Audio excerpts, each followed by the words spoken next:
The people in real estate who make the most profit above and beyond anybody else are the people who develop dirt.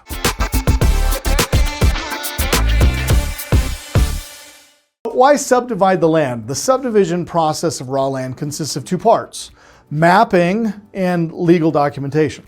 The mapping aspect refers to the proposed divisions area and how it should be defined.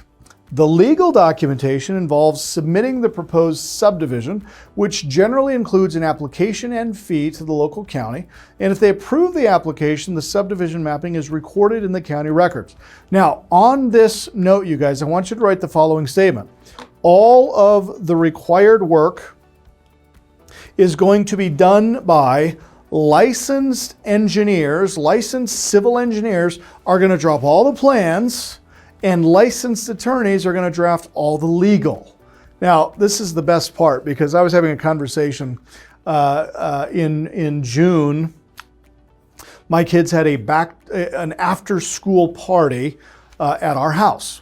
So we have 50 children, 50 kids, 13 and 14. You want to talk about a cesspool of hormones? It was unbelievable. 50 kids running around my house. And one of their fathers is an attorney, real estate attorney. So of course, I didn't know this. And he comes up, pick up his son, and we're start having a conversation. And I said, so what do you do? And he says, well, I'm an attorney for developers. And I said, really? And boy, I think 3 hours later, we were still talking, and his son is now falling asleep on the couch. He's like, Dad, can we leave? But he made an interesting comment to me. Here's what he said. He said, I've been an attorney for 25 years. And he said, in that time, I have come to realize that the people in real estate who make the most profit above and beyond anybody else are the people who develop dirt.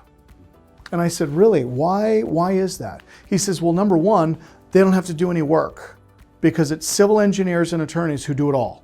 They draft all of the lot lines, they do all of the engineering, they do all of the infrastructure stuff, they take everything through the city for approval, and then they get their attorneys to draft all the CC&Rs and the HOA requirements. And he says, and then once the land is shovel ready, they just offload it to some other investor who's got a completely different set of economics and how they look at things. And he said, their return on investment, the return on investment on dirt for just hiring these two parties to do this work is 13x, 1,300% return on this investment. He says, where the average developer, the one who actually comes in and brings in the curbs and the gutters and develops the property, their return ends up being somewhere around 40 to 50%.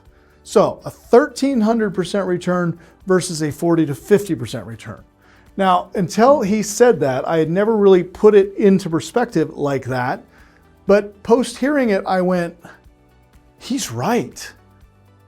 And I said, you know what? I have been delaying giving this presentation to you guys, my audience.